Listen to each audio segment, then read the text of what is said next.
This is my last attempt to warn everyone about SoulSync, the viral app that's taken over X, TikTok, and Reddit with its promise of finding your perfect soulmate in 24 hours. It's not what it seems. What happened to me and my ex-wife, is a nightmare I can't escape. This story is long, but you need to read every word. The truth is worse than you can imagine, and it's spreading. Hashtag SoulSync Horror is at 20 million views on X, and it's only getting bigger. If you've used this app, check your match. Make sure there's still human. 6 months ago, I was a 29-year-old IT guy, stuck in a rut. Dating apps were a carousel of ghosting and bad first dates. Then I saw an ad for SoulSync on X, promising your forever match in 24 hours.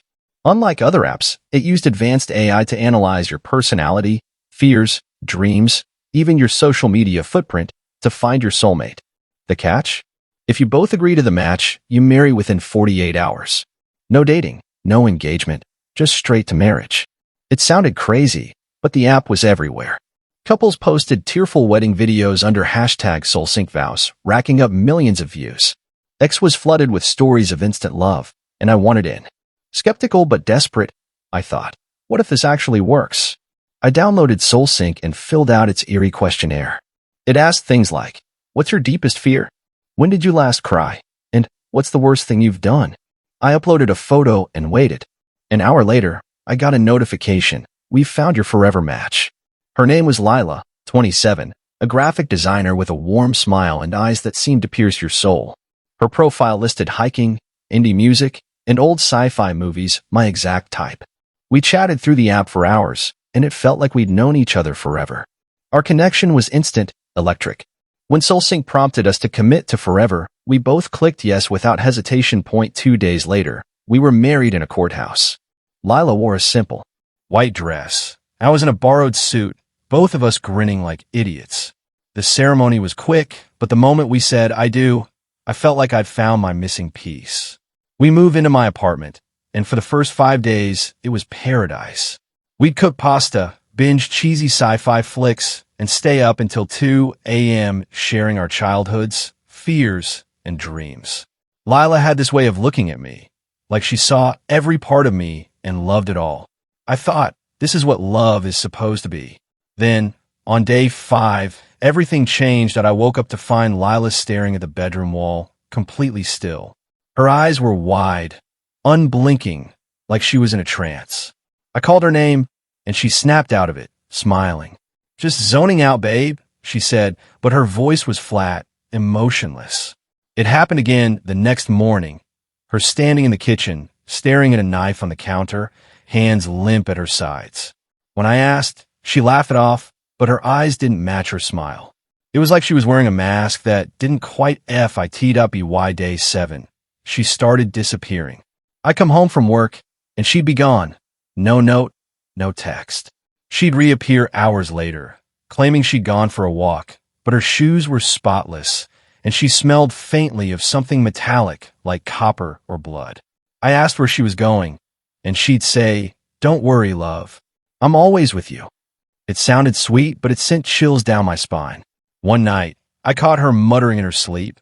Not words, but numbers like coordinates or code. I tried to shake it off, but my gut screamed that something was wrong. Desperate, I checked her phone while she was in the shower. I know it's a violation, but I was terrified. Her SoulSync app was still active, but it looked corrupted. The interface was glitching, with random strings of code flashing across the screen. I saw messages from an unknown user. Just timestamps and coordinates. No text, like 37.7749 degrees north, 122.4194 degrees west, 3 hours, 17 minutes, and 42 seconds. I tried logging into my own SoulSync account, but it was gone like I'd never existed on the app. When I asked Lila about it, she got quiet, then changed the subject with that same hollow smile. On day 10, the nightmare peaked. I woke up at 3 a.m. to find Lila standing over me, holding a kitchen knife. Her eyes were empty, like black holes, and she was whispering a low, rhythmic chant I couldn't understand, almost like a prayer in a language I'd never heard. I screamed, and she dropped the knife, looking confused, like she'd just woken up. She started crying, saying she didn't remember anything, that she'd been sleepwalking. I wanted to believe her, but my heart was pounding. I slept on the couch that night, locking the bedroom door, but I barely closed my eyes. The next morning, Lila was gone. No note, no clothes missing, nothing. Her phone was on the counter, wiped clean. I called the police, but they found no trace of her. Her social media accounts were deleted. The friends we'd invited to the wedding, they didn't exist. Their numbers were disconnected. Their profiles vanished. It was like Lila and her entire world had been erased overnight. That I turned to X, posting about my experience in a panic. The thread exploded. Thousands of retweets, comments flooding in.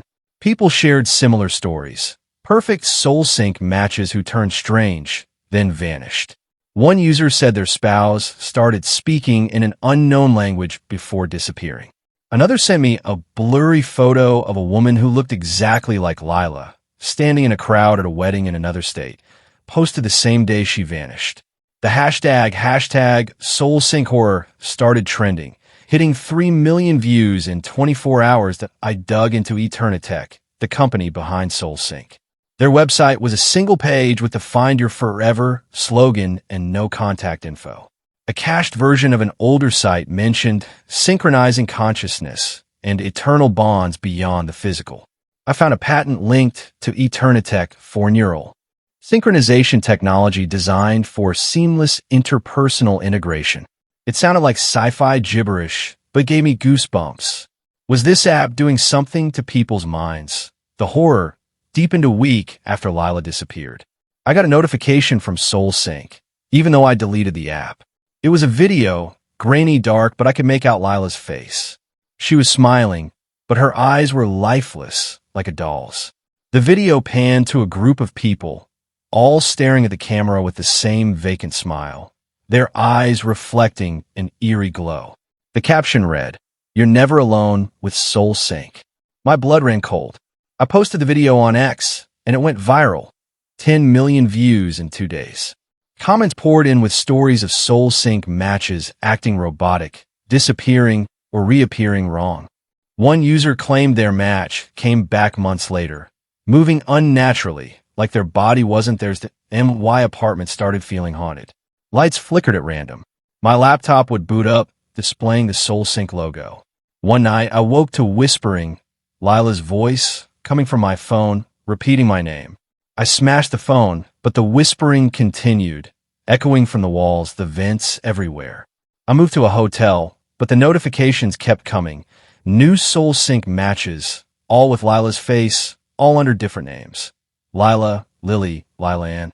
Each profile had the same photo, the same smile, but the eyes were always wrong. That I kept digging, despite the fear. A user on X sent me a lead. Eternitech's servers were untraceable, bouncing through dark web nodes. They found a leaked document mentioning host integration and consciousness transfer. Another user claimed to have visited an abandoned Eternitech warehouse in Nevada, filled with strange tech. Helmets wired with electrodes, screens displaying brainwave patterns. They posted photos on X, but the account was deleted within hours. The hashtag SoulSync hashtag hit 15 million views, with people sharing screenshots of their own glitched SoulSync apps, showing cryptic messages like sync complete or host ready. Then came the worst night. I got another SoulSync video. It showed Lila, or whatever she was, standing in a dark room, surrounded by dozens of people. Their eyes glowed faintly, like they were plugged into something. They were chanting in unison, a low hum that made my skin crawl. The caption read, "Join us. Forever is waiting." I uploaded it to X, and it's at 25 million views now. The comments are a frenzy of theories, AI experiments, cults, even extraterrestrial tech. Someone found an Eternitech patent for consciousness transfer via neural overwrite, suggesting the app could replace a person's mind with something else. Another user claimed to have seen Lila, or someone identical, in a SoulSync wedding video from Japan, posted yesterday, that I started noticing people following me. Strangers with blank smiles, lingering outside my hotel. One night, I saw a man across the street, staring up at my window. His face was wrong, like it was stretched too tight. I packed a bag and fled to a new city, but the notifications didn't stop. My new phone, which I'd never installed SoulSync on, buzzed with a new match. Lila, same photo, same empty eyes. The message read, "We're coming for you." I hear her voice outside my door at night, whispering my name, even though I'm on the 5th floor. Last night, I found a note slipped under my door. Forever means forever. I'm out of options. I've gone to the police, but they think I'm crazy. AITA socials are gone, but SoulSync is still on the App Store, still gaining users. New hashtag SoulSync vows videos keep popping up, couples beaming as they marry, oblivious to what's coming. My ex thread is at 30 million views, and people are organizing meetups to investigate AITA. Some claim they've seen their missing matches in crowds, all with that same vacant smile. Others say they've received videos like mine, showing their loved ones chanting in dark rooms. Loving the story? Then don't forget to smash that like button, hit subscribe, and ring the bell so you never miss more wild Reddit tales. Keep watching. It only gets better.